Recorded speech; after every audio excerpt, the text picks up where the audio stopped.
Welcome to Deep Conversations podcast. I'm the host, Ryan Stewart, and today I'm here with a political activist.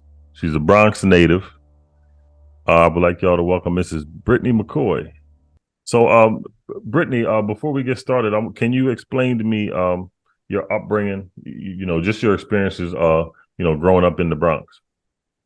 Yeah, so I was born and raised in the Bronx. Only left to go to college. I went to Virginia State University, which is a HBCU.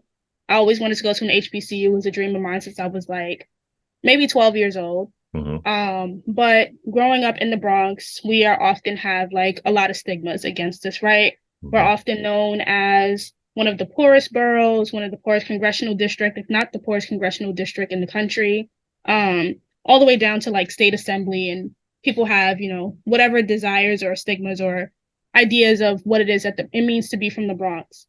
So knowing that and seeing kind of like the tale of two cities that would Mm-hmm. happen, right? So you have one idea of New York City, which is kind of like this Sex in the City, Manhattan situation going on. And then you have the other neighborhoods, right, which are in the Bronx, which are in Brooklyn, which may be in certain parts of Queens, Mm-hmm. where people see a lot of young people. They think that there's all this crime. They think that there's all this wrongdoing when it's really just a lack of resources. You have a lot of young people who want to be able to have outlets to do certain things and be creative and be able to have the same opportunities that other people are afforded to be able to have, but it's not there for us. Mm-hmm. And I remember a switch kind of happening in about middle school, high school for me. And this was during like the height of Trayvon Martin, right? So Trayvon Martin was just murdered. And Michael Bloomberg, who was also mayor at the time. And if you know anything about Stop and Frisk and Michael Bloomberg, he was like the head of Stop and Frisk in New York City. He was the biggest supporter of that. And this is when a lot of young Black and brown people, women and men, were being stopped and frisked in many what they call quote unquote high crime areas because of the fact of solely we were Black, we were brown, we were young, and we were in these districts. And we were, at the root of that. And I saw a lot of my friends and my family members, even myself, right? Like being in those situations. When all we were trying to do were go to basketball and cheerleading practice and play games and like make it to the state championship, right? Like we weren't trying to do anything that was quote unquote illegal. Mm-hmm. So just seeing the way in which the law operated and how it was different for people who look like me and the people who came from the neighborhoods that I came from, we automatically had this stigma against us, right? We automatically had this image of who we were, what it meant to be from these spaces, just simply because of where we were born. We didn't have any choice in that matter. Mm-hmm. We didn't have any way to like, if we wanted to get out, we're 16, 15, 13, whatever the case is, we don't have any choice in that. We were treated within this way. And I realized, with Stop and Frisk, it was a constitutional violation, right? So I'm 16 years old, figuring this out when I should be focused on something completely different. Mm-hmm. And I'm realizing that the laws weren't made in a way, or they were being designed in a way that were to directly go against whatever our constitutional rights were. And I realized that the mayor has all of the resources in the world that a 16-year-old Black girl from the Bronx doesn't have, right? Mm-hmm. Like he has every advisor, every legislative council, every legal counsel that you can think of at his disposal, which meant that it wasn't that he didn't know that it was a violation. It was that he knew that it was a violation and he still did it, which means that he didn't understand my community or he Mm-hmm. desired to do something that was harmful to my community. That was a problem to me, right? You don't get to come into my community and tell us what it is that we need. So from that moment, I knew that I wanted to be involved in whatever the legislative process looked like, because you weren't going to be able to have an opinion about somewhere that you never experienced, understood. You don't talk to the people day in and day out. So that coupled with, we saw the way in which the law operated with Trayvon Martin. Mm-hmm. And, you had a young Black man on trial when he wasn't even on trial, right? It was the wrongdoing of this white man who had a gun. When we have a difference of opinion of what it looks like to be a white man with a gun, when he was clearly doing something that was against the law in comparison to a Black man with a gun. And I just realized that the law was never designed for us. So I felt like I needed to point that out in every opportunity that I had. So that's kind of what got me started in it. I think that's interesting too, as you were saying, because it almost, like you were saying, you being, 13, 14 years old and you having to, it's almost like all this stuff going around, it kind of steals your teenage years because you have to focus more on things of survival. Yeah. You know what I mean? So I do want to get back into this, but in the beginning you were saying, that you went to, Virginia State University. How important would you say that time for you was there? I think it was one of the most pivotal times, if not the most pivotal time in my life, outside of being born and raised in the Bronx. Because it allowed me to understand and like deeper dive into who I am as a Black woman in the space, right? So like I knew from very young, I told my father, like I wanted to go to an HBCU. I didn't want to go to, and this is no shade to like a CUNY or a Columbia or any of the others. We have pretty good schools in like New York State, some of the best of the schools. But I knew, like I told even my high school professors, teachers, like I didn't want to go there because I wanted to be able to have the Black experience, right? You only have one time in my life. I thought, to have those 4 years to be surrounded by Black excellence, be surrounded by Black people from different areas of the country, right? It's different to be Black in New York than it is to be Black in Cali, than it is to be Black in Virginia, than it is to be Black in Texas. And to be able to experience that and understand and learn different things when I knew the career I wanted to go into and I was going to be fighting against a lot of white people who had different experiences, I wanted to be able to have that support to be able to pull back from. I didn't want to spend my time at the bare minimum fighting against my existence, right, of who I am as a person and being able to, figure that out. So it was very pivotal for me. I had some of the best professors that I could ever have. I always shout out Dr. Bellamy. He was the vice mayor of Charlottesville at the time when he became one of my professors my senior year. And like learning from him, learning from another professor of sociology, her name is Dr. Z.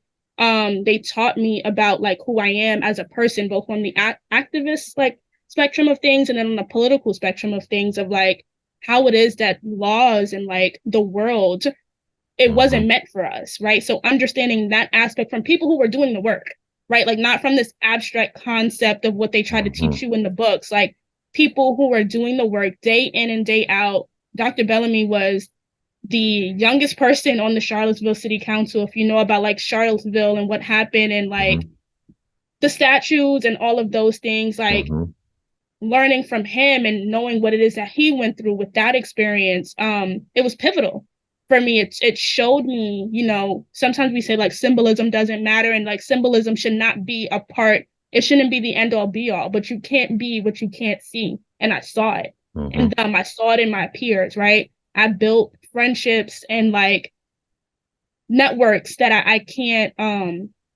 it was so pivotal for me in my life. So it made me, it expounded on the person that I was outside of being from the Bronx. And I've always said, college is a huge space to network. I feel like that's the number one thing, in school, because school is gonna, obviously teach you some things, but when you're able to network with people and do things like that, you're able to learn more of the real world.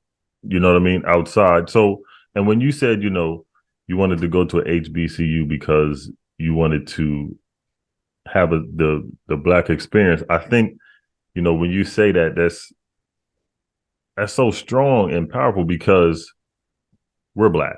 You know what I mean? And we live that every day. But to be able to be around thousands of people, like you said, who are all over the country, and we having different backgrounds, but we're having the same experience all over. You know what I mean? With, just we're looked at as less than, unfortunately. And then to be in a space, like you said, of Black excellence, where you see the power and you see the strength of your own people, that is probably one of the most, probably the biggest confidence builder, You know what I mean? Yeah, And like you said, to be able to lean on when you doing the work that you're doing, to be able to go back and lean on the people here in the school. I think that, a lot more of us need to jump into the HBCU schools. absolutely. Yeah. Mm-hmm. I mean, I love New York. Again, born Mm-hmm. and raised in New York, but I'm always a supporter of HBCUs and like Mm-hmm. people going and having that experience, regardless of what city it is that you're from. It wasn't something that was pushed. So I graduated from high school in 2014.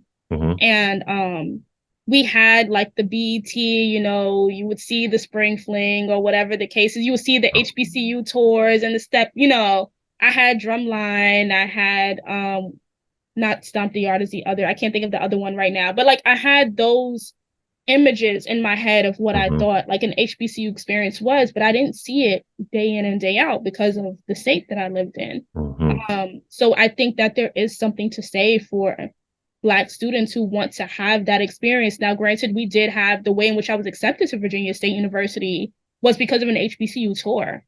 And I think I was like in my junior year in high school.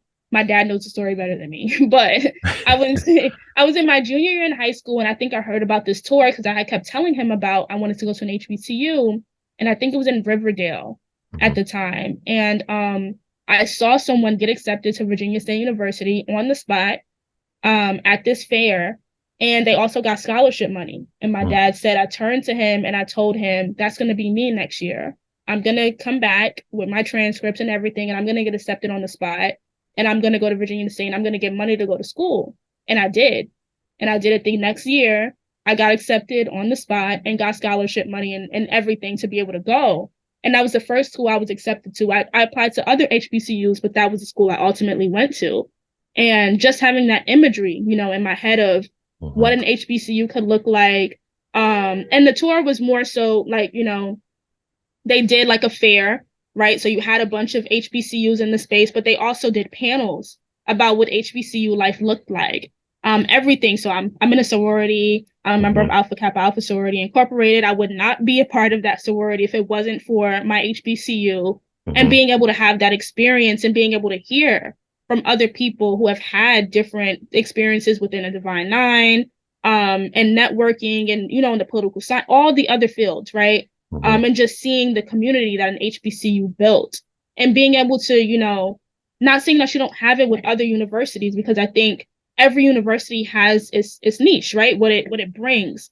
But the community that it brought for me was something I knew I wanted to advocate for. Mm-hmm. So, you kind of expounded on it a little bit, but you being a big time advocate or activist, what what really inspired you to, get into that kind of work? Yeah. So it was really at that like 16, ish mark. Mm-hmm. I was really angry at the Trayvon Martin case, right? And I think like depending on when you were born, you have different experiences when you realize the law is not for you when you're Black. Mm-hmm. For certain people, it was Rodney King. For other people, it was Eric Gardner. Then you have Trayvon Martin. You may have had George Floyd, right? Depending on the time of, your life. And for me, it was Trayvon Martin. Mm-hmm. Um, and that's when I really realized the law does not apply to Black people in the same way that it applies to white people, right? Mm-hmm. And then, I'm in the legal and political space, and sometimes they try to say like the law is, abstract and all these things, and like the Mm-hmm. law doesn't care about color, race, class, gender, which is a lie. It does, right? Because at the end of the day, the law is applied by people who have inherent biases Mm-hmm. about how it should operate. And I learned that, throughout my process. But I would also credit it to I went to like Wings Academy High School, and I had a teacher. His name was Mr. Francis. He was a Black man. We used to call him Obama because he looked smooth like Obama. And he was our U.S. history teacher, right? And I remember like learning about Black history and being aggravated about that and feeling like, who's doing something about this? We're talking about the civil rights movement and you can't sit on a bus because you're Black. And like you're Mm-hmm. learning all of those things. And I just knew it wasn't right. And like I was focused on something else at the time. Like I was a cheerleader, I was in dance, I was, Mm-hmm. Living the regular, which I think people should at Mm-hmm. that age, life of a teenager. But I knew there was something wrong there. And that coupled with Stop and Frisk, and that was the first speech I ever wrote, was on the Fourth Amendment and like unreasonable stops and seizures. So the Fourth Amendment says that you do not have to be subjected to unreasonable stops and seizures and all of these other things. And like it was a direct conflict from what the mayor had implemented. Mm-hmm. And I was confused as to how the mayor could know this, right? Like this white man who is in this mansion or whatever the case is, who was able to the mayor doesn't make laws, right? But like enforce these things. And he knew that, right? Like if I knew it at 16, he knew that at however old it was that he knew it at. And the fact that I was able to point out those biases meant to me that he knew again exactly what it was that he was doing, and he decided to do what he wanted to do anyways because of whatever his agenda was. And I felt that was a problem, right? Like we can talk about crime and why people may do certain things allegedly for whatever the reasoning is, and we can have that conversation. But at the end of the day, I feel like things have to start at a very humane and like resource orientated space, right? So when you talk about, and again, we're talking about the mayor and other legislators who understand the data and sciences that I don't have at that point as a 16-year-old, but I'm able to look around and see that. I don't know anybody ever who got up and said, I want to shoot, I want to kill, I want to steal because it's fun. This is what I desire to do in my life. Mm-hmm. I know there was a switch that happened in people's lives in maybe 12, 13, 14, 18, whatever it was, when people realized the circumstances they were in and what survival looked like for them. Mm-hmm. And they were met with decisions, and they were met with a legal system or a system in general that did not care about who they were or what it is that they needed to accomplish to survive day in and day out. And they did what they felt like they needed to do. And I feel like, none of that was taken into account. We often tell, like, pull yourself up by your bootstraps. You should do it this way. You should. And there's an argument to be made about all of those things, right? Nuances. But when you're talking about a system that wasn't even made for us to thrive in the first place, we cannot and should not disregard that. And that's where I came from. I'm not a fan of like holding people's feet to the fire for doing things that people deserve grace, and things can be wrong, and you can get messed up and mixed up in many different situations. But I'm more focused on the why it is that people do that, because there's a why, right? Like when you look at white communities and why other people they're not getting mixed up in certain situations and circumstances, you're able to see that because of the life that they have, and like they're able to just exist, right? Like they don't have to worry about housing and like how my mother is going to keep the lights on day in and day out and all of these other things. So I felt like none of those things were being taken into consideration, or they were being taken into consideration and saying, well, we don't care. You need to do better anyways. And I agree with that 100%, because, when you hear when people say, privilege, white privilege, that's it, that's like the perfect example. They're afforded things because of what they look like us. For example, they've never had to actually have a conversation, with them, either them growing up or their parents having to sit down with them and saying, when you get in the car, you have to be cautious if a cop stops you. Right. That doesn't make sense to them, because that's the privilege that they're afforded, with those things like that. And it's a lot going. It's a lot, because right. I can remember certain situations with me, just situations I had. I've never been in jail. I've never been, never had that kind of stuff. But I've had situations where I got pulled over, and there was one situation I got pulled over, and me and my cousin was in the car. We've never been in trouble, never had any weapon, none of that. And we're sitting there on the side of the road by the freeway, and they had us handcuffed, and they had our pants down and told us face in the road. And we were 19 years old. So it's like, we couldn't understand it, and the whole time they're hollering and arguing at us, saying, "Don't, we're the biggest white gang in America. Don't mess with us." And the confusion Right. for us was like, why? What did we do? And you know what I mean? That for me, made me kind of start focusing in on law and kind of understanding things, because it was like they're doing these things because we don't learn this stuff. They're not, they don't teach us this kind of stuff in school. You know what I mean? These things we're just I guess the stray, the stray that happens. So, Rita, for you, how did you feel when you first learned about the school to prison pipeline? Um, I mean, I had already, it was kind of like being able to put a name to something that I had already experienced. Mm-hmm. So, for example, you don't realize what you're going through, like, especially when you're that young, right? You may understand the experience, but you may not understand the technical term and the name Mm-hmm. for it. So, I think around when I got into maybe my senior year, like, especially within like my freshman, sophomore year in college, I was able to put the name and the research and all of those things to it. And I realized that it was a system, right? Like, and it was aggravating. It was hurtful of knowing that, like, when you understand that the prison system is something that is a money machine, right? Like what it is that it means to put people into beds, and like how it is that they, look at those numbers and all of those things, and how they bet on how many people are going to be put into prison or jail within a certain amount of time based on whatever the case is. Mm-hmm. So it was difficult, knowing that. Like, first it starts off with like anger, right? Like you're angry, you want to understand, like, how could this happen? What does that, why would they do this? And Mm-hmm. then you turn that anger into wanting to do something about it. Who are the players in this? That's where I went. Who are the players in this? What are their mindsets? What do they look like? Where do they come from? Where are they understanding this from?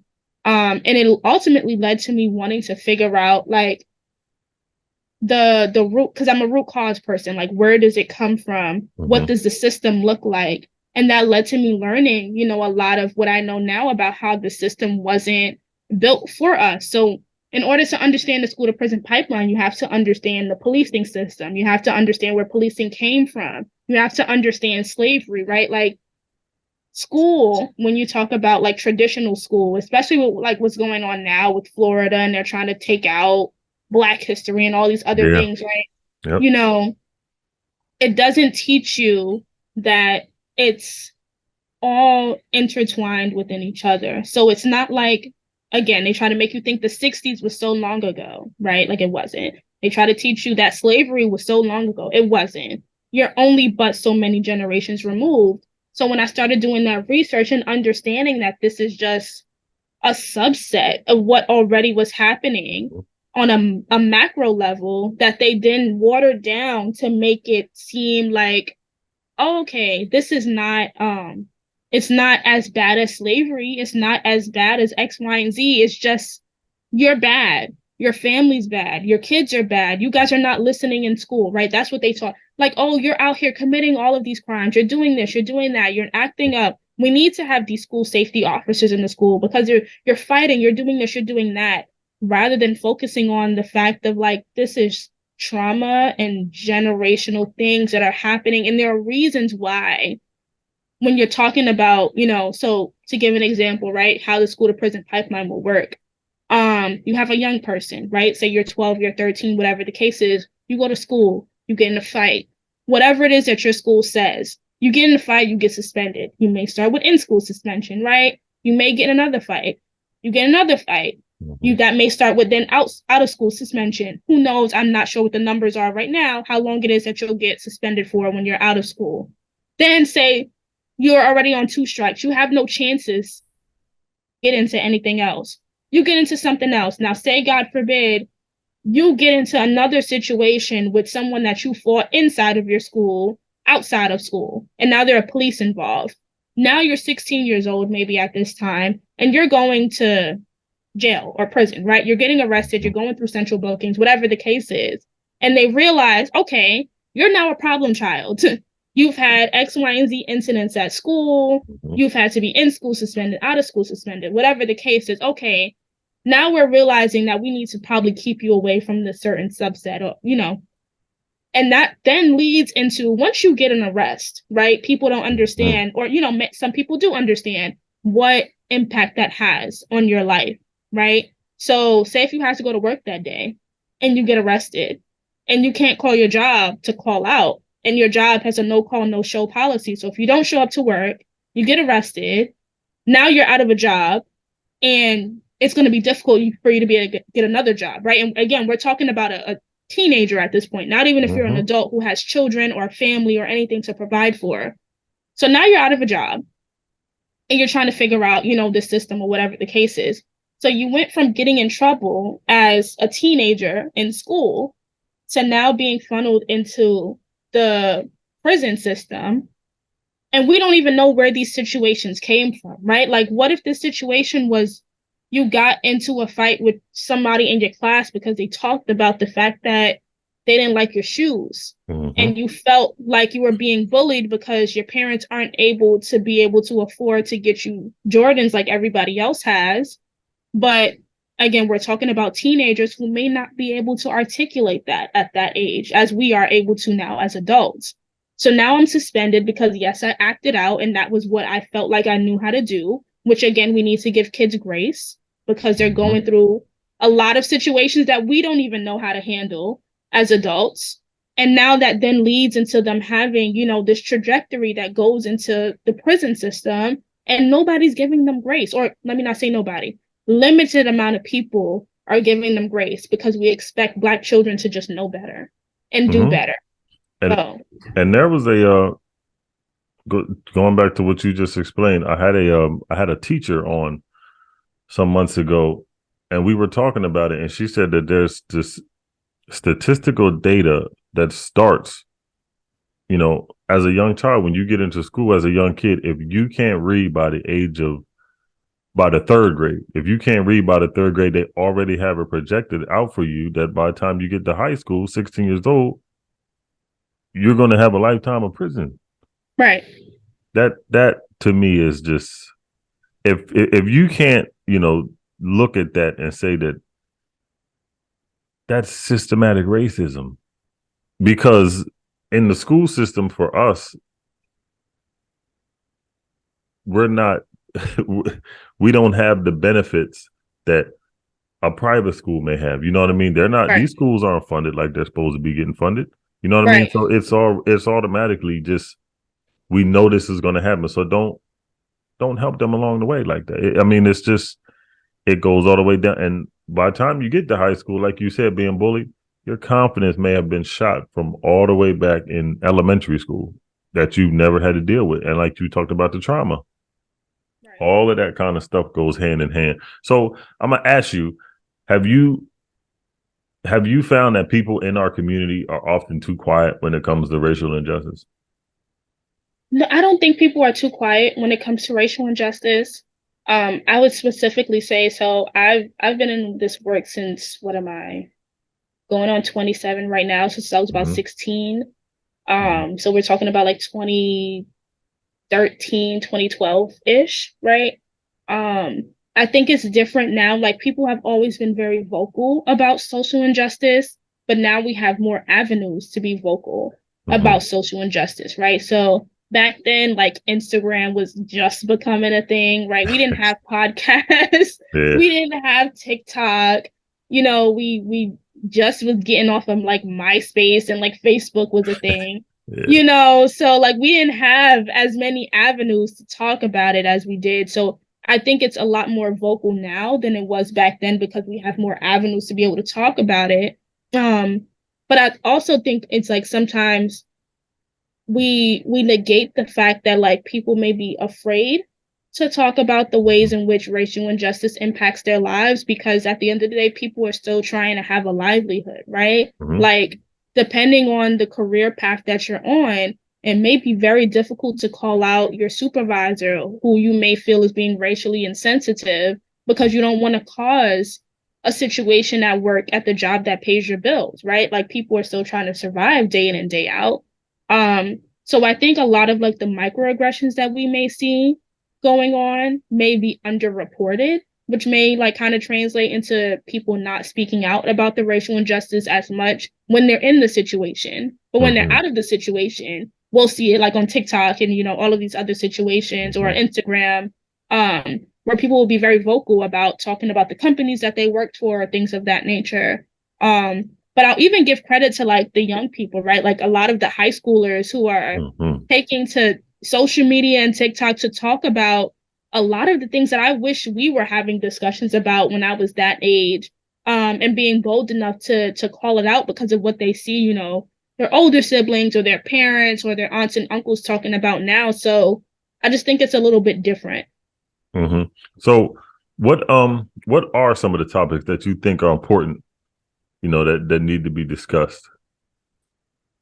So I wouldn't even say like top three, but like I think a part of it starts like at resources, right? So when you're dealing with the community, people often say like the Bronx is low income, it's under resourced, all of those, and you know, instances and situations. And there are a lot of people who work really, really hard. If you're talking about in the advocacy space or in the elected official space, who are trying to bring more resources to our community. But it takes more than just the advocates and the elected officials, right? And I never will use advocates and elected officials can also be directly impacted and are from the community in most circumstances. But it also takes people from the community who are not in those spaces, right? I always tell people like you have to figure out what your lane is in the game. Not meaning that stay in your place, right? Because that can be taken as stay in your place, you should stay in your lane and don't move. I don't mean it in that sense. I mean that we all have a role in this, and that role can change at any way, shape, point in time, right? You have somebody whose role is to be an elected official. They're to be on the inside. Sometimes they call it like an inside-outside game, right? On the inside, making the laws, doing all those things. Then you have other people who are, you know, you may be protesting, right? That may be your job to lead the marches, to do all of those things. It may be somebody else's job to be the photographer, right? To be able to capture what's going on in the streets. And your role is not to be protesting, right? That may not be for you because your job is to be able to capture what's going on. So that leads to another form of activism. Somebody else's job may be to be a writer, to be able to write about what's going on and saying like, okay, and that's another part of history of understanding, like, you know, what's going on in the world. So I say all that to say that we need all of those pieces to be able to, one, talk about like the resources that are needed within the community and how it is that we're investing specifically in young people. Because when you want to talk about stopping like trauma cycles and like people talk about generational curses and all of these things, it starts with young people and what it is that you're feeding into young people's minds. And how it is that what their upbringing looks like, how they think about themselves, how they feel about themselves, how they feel about their community, how they feel about their neighbors, and things of that nature, how it is that they deal with regular day-to-day interactions, right? Are they able to just exist?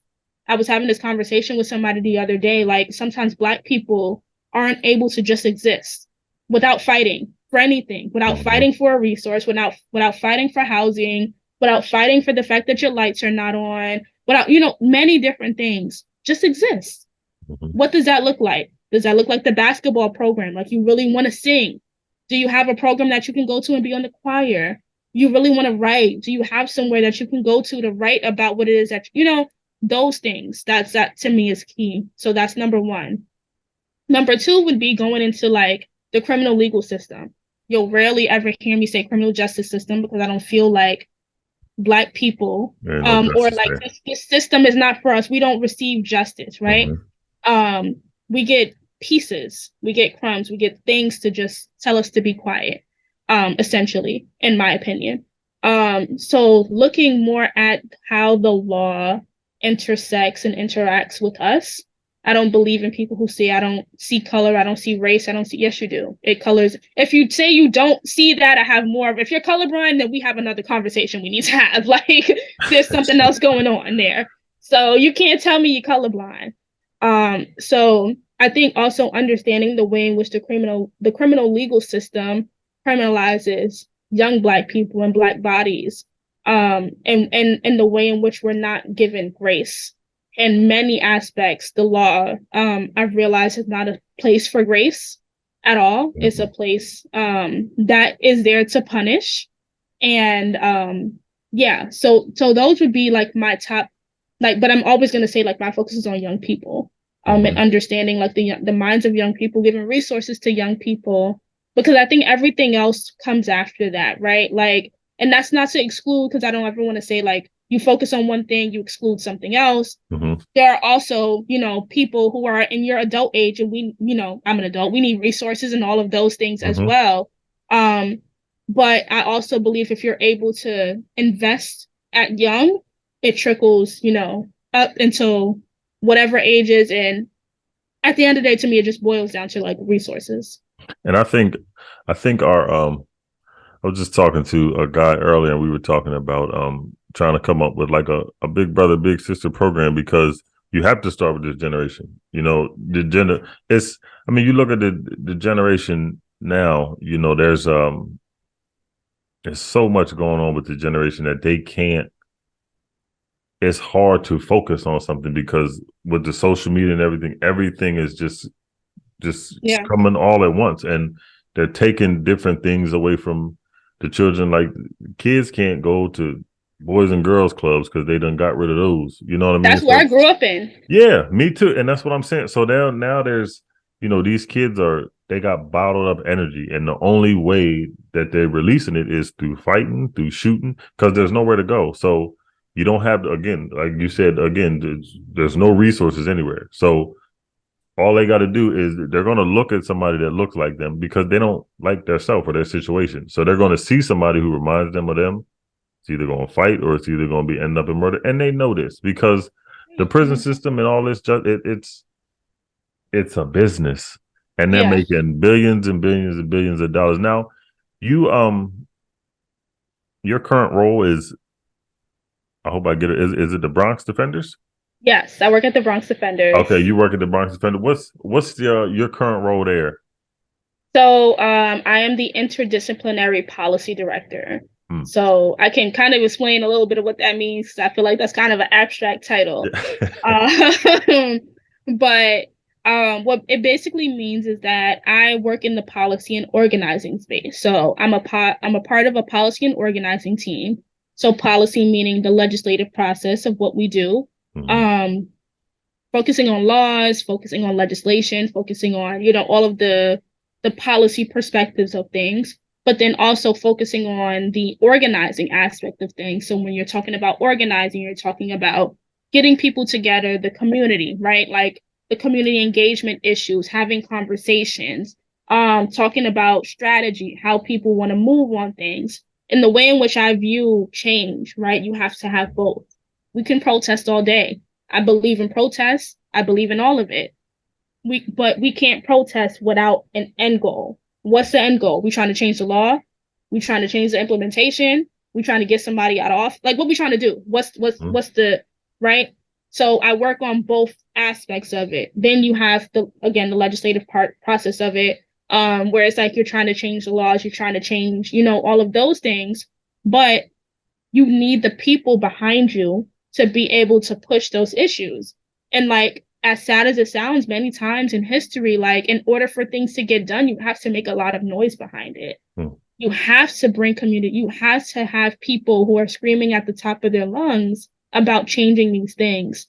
So I work in, you know, helping other people also, and people who understand those aspects that you have to have both. Interdisciplinary, meaning that I work across all of our different practice areas. So we have several different practice areas within the Bronx Defenders. We have our criminal defense practice. We have immigration. We have our civil action practice, which focuses on employment and housing and all of those other like civil issues. And then we have our family defense practice, which focuses more so on families' interactions with ACS, which is the family regulation system. So I focus in a holistic manner, right? So understanding, I think I talked about this a little earlier about how all of the systems are interconnected and intertwined. There's always a collateral consequence when you're dealing with one system. It's never going to be a system or a situation that isn't intertwined with another thing. So what I mean by that is you can have a criminal case and that can seep into a family case, which can then seep into a housing case and things of that nature. So it's important. In my role, I learn about all of them. I know about all of them. I see a broad view of what's going on. And then I focus on the strategy of how it is that we interact with all of them. Mm-hmm. Do you feel pressure being what'd you say, 27? Yeah, I'll be 27. But yeah, Okay. I mean, But do you feel pressure? I mean, well, what I mean by pressure is we don't have a lot of people your age who is so vocal about change. You know what I mean? And it's, you know, for you, you know, coming from the Bronx, is that a little pressure? Because sometimes that could be I know you have, you know, a lot of people around you, you know, that'll help you, that you can lean on, but sometimes in certain situations, does it feel like it's a little bit of pressure just, you know, being in that role? yeah, I would never lie and tell you no, or Mm-hmm. anybody no, right? I have these conversations with my mentees or people, you know, who want to be in the field. Mm-hmm. It wasn't meant for us. That's the foundation of it, Mm-hmm. right? Like if you start from anywhere outside of that, you're gonna have a problem. Mm-hmm. Wasn't meant for us to be here, so it's gonna be hard. Mm-hmm. You're gonna fight against the very implicit biases that people have and the things that are just like when you see racism, right? You have like the racism that's in your face, and then you have the racism that's undercut. You're going to deal with that in ageism. You're going to deal with that in classism. You're going to deal with that in all of those different aspects. But in the age aspect of it, you're often told to wait your turn. I've heard that a lot. Wait your turn. Allow this, allow that. You need to get this degree. You need to do this thing. You need to hold this role first. You need to focus on this. Maybe allow yourself to, and it won't have anything to do with work product. It won't have anything to do with the way in which I speak. It won't have anything to do with what it is that I produce, right? It'll be solely based on the fact of you're doing it at an age that is younger than what you should be, or the Mm-hmm. system tells you should be. And I always, you know, one, remember what my purpose is, remember what I believe my calling is to be, and why I'm doing the work, right? Because sometimes when you have to be rooted in that. I'm rooted in that. So it can it be difficult, right? When like if my age is brought up, it has been. If my background is brought up, it has been. If I have a bachelor's degree, right? I don't have a law degree, I'm not a lawyer. Has that been brought up before? Yes, right? But that doesn't take away from the fact that I know what I'm talking about, and that Mm-hmm. I've done the research and I lived the experience. And you know, I'm from these neighborhoods and these places, so I remember that. I remember that there are different aspects of what, you know, people have in their minds of what experience means, right? So they count experience as years out of law school, years out of undergrad, years out of this. That's not where my experience starts, right? In a traditional aspect of things. So I don't abide, but I also remember that, you know, I often view myself as going against the grain, right? Because a traditional aspect of things tells you to go in that aspect. And that's going to be a lot of a harder path. That's Mm-hmm. not going to be as easy if you were just to go along with what other people think that you should be or do. And I have no problem, you know, I had, you know, aspirations of going to law school, still do. At one point in my life, you know, I probably will do that. I'm just Mm-hmm. not right now. I'm focused on other things right now. I have no problem. I want people. I tell my mentees go to law school, right? If that's what you want to do get the degrees, get the things, because people are going to use things against you anyways. You Mm-hmm. get a law degree, they're still going to use the fact that you're 27 with a law degree, right? I could be 27 years old with a law degree and they still be like, well, you don't have a PhD. And Okay, that's so what else? I don't mean to cut you up, but that's the problem. They're always going to move the needle on Yeah, something. It is. That's yeah, true. yeah. It's always going to be something else, right? And Mm-hmm. I somebody said this to me recently, and it really resonated with me when I was telling them about a situation that I was having where I really felt like, you know, my age was becoming a factor. Mm-hmm. And, you know, like I said, I've been in this game for quite, you know, a decent amount of time. So I remember that being used against me when I was like 18, 19. To me, I'm 26, about to be 27. I'm like, okay, cool. You're not talking about my age no more. I'm a little bit older now, and it's like it's still coming up. So I'm like, what else do y'all want from me? And somebody said they're always gonna move the goalposts when it comes to you. They're all it's fear. Yeah, it's always going to be something else. You Mm-hmm. get the law degree, you get the master's, they're gonna say get the law degree. You get the law degree, they're gonna say get the PhD. You get the PhD, they're gonna be like, oh, she's too old now, she's 35, so let's try Yeah, something else. and you think about it. When college was, when our parents were young, all you needed was one college diploma and you could get yourself anywhere. But now that our knowledge is expanding, now you need 2, 3, 4, 5 different degrees to, you know what I mean, to get to just one place. And it's, again, they're always going, like you said, they're always going to move the goalposts. There's always going to be something. You know what I mean? So in saying that, 27-year-old Brittany, what has she learned about herself so far in her life, mentally and spiritually? That's a really good question. I've learned to just stay true to who I am. And whatever that looks like, right? Like I'm never going to show up talking in a way in which I think people want me to talk.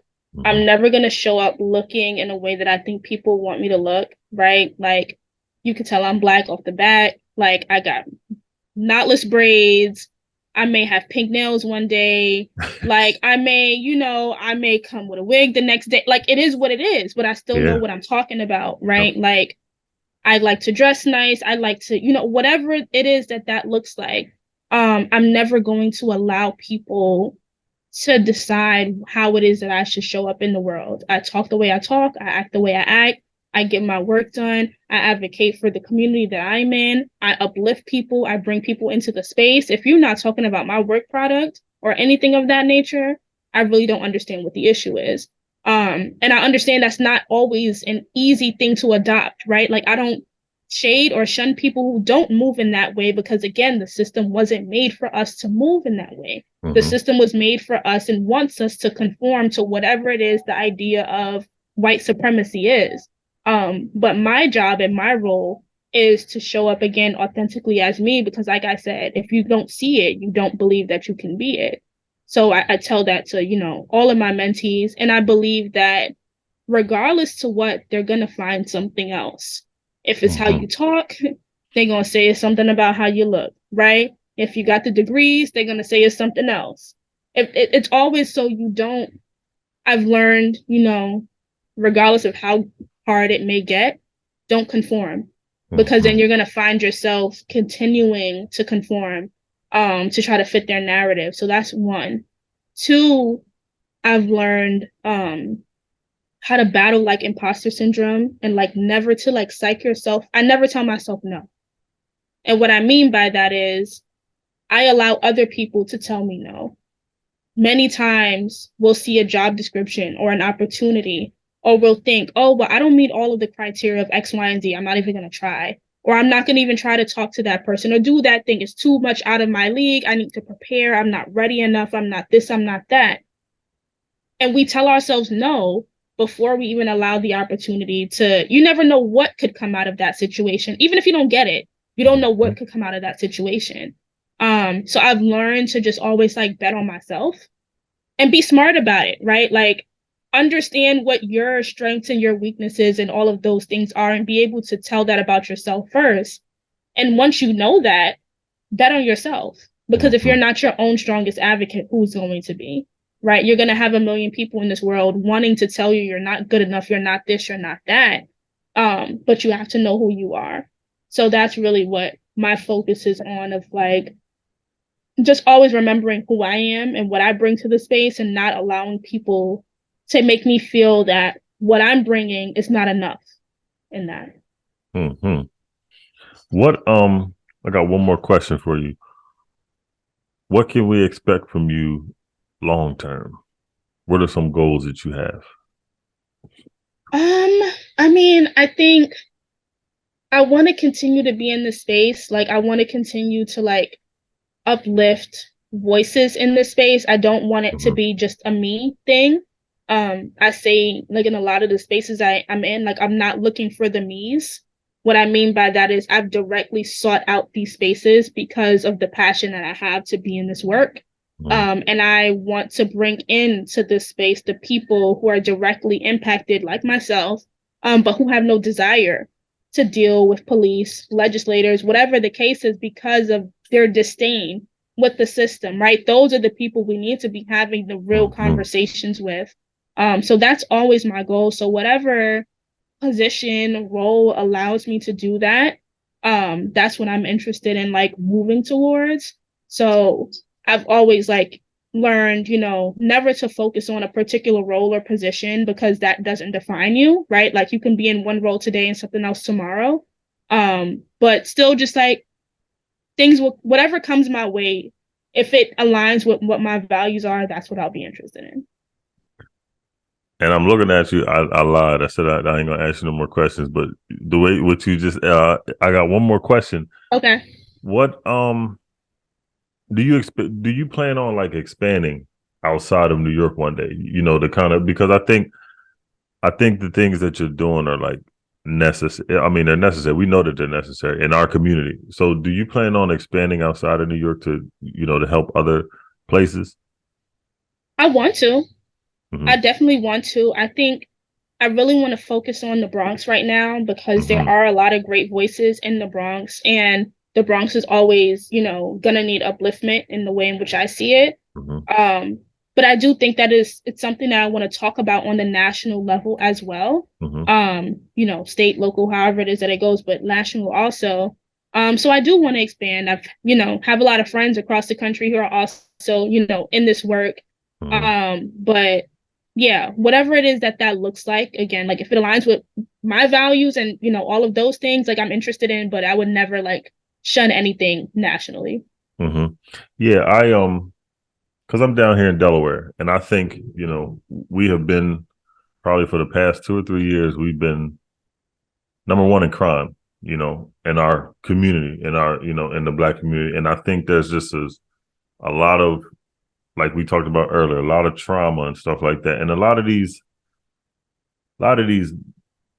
it's girls too, but, a lot of these boys as well they're lost. You know what I mean? So, if we need to stay connected and, and continue to network, because we could bounce ideas off of each other, and, get something going down here because, or, maybe one day we have a library. It's been the number one in the country, and we get a lot of people coming down to the library and they speak. And that, I think a lot of the things that you have, you would be somebody who would be necessary to talk to a lot of these people about some stuff, because it's necessary. I'm a shout out to your parents because they have raised a soldier. They have raised that. No, they've raised a really good spirited, strong woman, and I'm gonna say kudos to you for the things that you're doing. And we need more people like you. And again, me and you need to stay connected, and so we can spread all of this stuff out, because we need to come together and stop hating on each other so much. I don't understand what that is. Yeah, I agree. I think a lot of it comes from, I don't want to say upbringing as in people's parents and how they were raised. I don't agree with that. I think a lot of it comes from, again, it boils down to resources. It boils down to what people are seeing. And it boils down to, like, I always ask why, right? Like, why would, if the problem is like gun violence is a big thing right now, right? And they're talking about young people with guns. If a 13-year-old has a firearm, I want to know why. Why does that 13-year-old feel the need when they're just understanding what high school is at that point? Why do they feel the need to do that, right? So I think, and when you have those conversations, and what I mean by conversations, I mean non-judgmental, not coming in a parental sense, not coming in a, oh, you should know better, I taught you better. Understand why. Why did this child feel like they need to sell weed? Why did this child feel like they need to go to school and fight? What issues are they dealing with that they don't know how to we barely even know how to express it as adults. Like, we talk about ghosting and gaslighting and this, that, I didn't text you back, but And you expect a 13, 12-year-old to know how to say it? Yeah. Yep. So yeah. That is true. Now, where can they reach you on social media, all your social media platforms? So I'm mostly on Instagram. My Instagram is Brittany Iman, spelled my first name and then IMAN_. My Twitter is the same thing, but I'm rarely ever on Twitter. Trying to do that more. But I feel like it's a New York thing. New York people not really on Twitter like that. But I'm mostly on Instagram in there. Okay, and you said Brittany Iman, IMAN? And then underscore after. Underscore. Okay. We definitely need to stay connected and network together. So again, Miss Brittany, I appreciate you for jumping on the podcast with me. Thank you. You too. This was great. You're on YouTube, baby.